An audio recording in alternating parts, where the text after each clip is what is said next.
Welcome to Canines for America. My name is Ryan, and today we're going to talk about the approach and how to train your canine.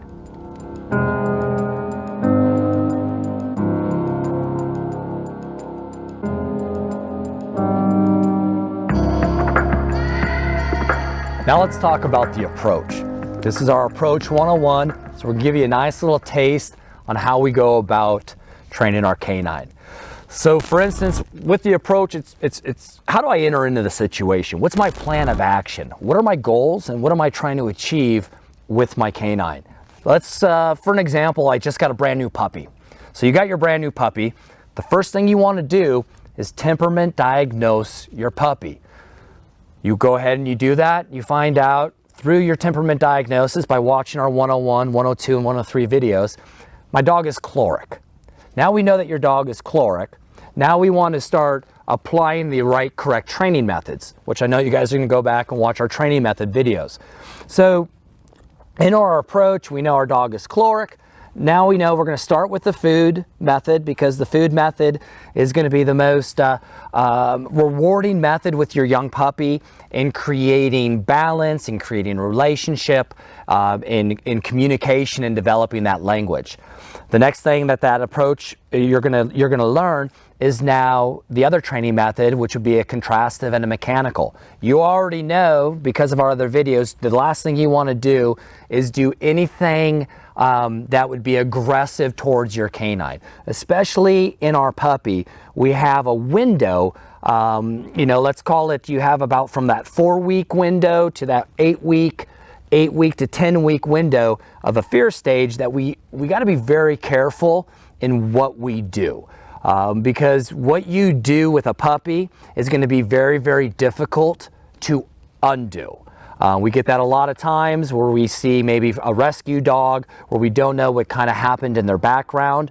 It's very difficult to uncover with that 1-year-old dog now because some issues might have gone the wrong way depending on their temperament. So now I know my approach, I know my food. Now what's going to be my training schedule? Is this going to be a working dog? Is this dog going to do protection? Is this dog going to be an agility dog? Do I just want a very good companion dog? Once you also figure out what do I want my dog to become, is now how we develop their training. So at the end of the day, your approach is going to be very methodical. You want to get yourself a training log is what I always recommend. I tell all my clients, go ahead and get yourself a nice notebook. We'll go ahead and we'll start the very first date.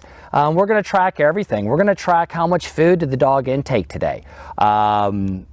Because we want to understand if we're doing right, if we're using our food reward method and we're doing food training, well, obviously that dog isn't going to eat its normal meals in the morning and at night. Are we breaking up the dog's food throughout the day? We want to kind of design that. I'm a firm believer of we don't feed our dog, once in the morning and then that's it. We want to constantly break up that meal throughout the 24-hour clock. So all these little things in our approach, the term approach is mostly designed of how am I going to attack the situation that I want to attack? What are my goals? And what do I want to achieve at the end of that? If you watch our 101s, our 102s, and our 103 videos that we're setting up for you guys, it's going to start to really put into a clear picture of how we go about our daily routine with our canine. Now in my approach, we got I like to use the term again, threshold. We have an approach threshold. Now on the lowest end of the spectrum on our threshold, we can have the civilian pet owner. And then as we start to move that scale, you get into the civilian athletic pet owner, where I want to get into agility. I want to get into all sorts of different courses. Then we can get up into search and rescue. We can get into the companion, the service dog, all the way into if you want to be a police dog trainer or you're already a police dog trainer, our bar keeps moving all the way up because then it's going to get into different high levels of training. Your approach can be anything from the athletic side of things all the way into the elite side of things. So that bar, that scale threshold bar, will constantly move depending on what you want to do with your canine. We firmly believe here at Canines for America, every dog can be a working dog based off of the training methods that we're going to bring to you. In most theaters out there, it's kind of one way or the highway type of training. And there's about 75% of the canines that get left behind. Oh, that can't be a police canine. Why not? Any dog can be a police canine. What do you need that dog to do, and at what level is the questions that we have to ask. Again, the pet owner, what do you want that dog to do? And what do you want that dog to do at that level for the pet owner?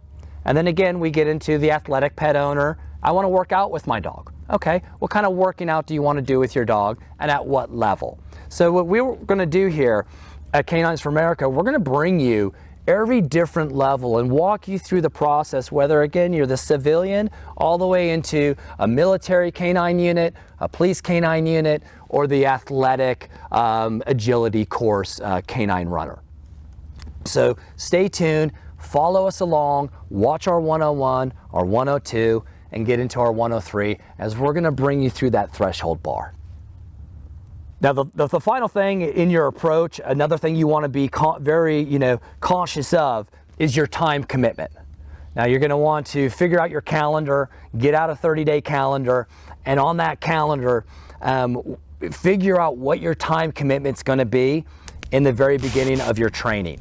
The one thing that dogs love, and you're going to love this as well as a developer, is being consistent with your training. So we don't want to get into kind of the mode of we trained the dog today for 10 minutes and then you don't see the dog for 2 weeks and you're not doing anything from a training standpoint. You want to be very consistent, especially as a puppy. That puppy should be trained every single day in a formal training situation. The classroom, if it's not the classroom, it's out in the field, but you want to lay out how much time you're going to work with that dog and what you're going to try to accomplish with that canine during that training session. Again, guys, go back, watch our 102, watch our 103 as they get more and more specific for exactly what your needs are.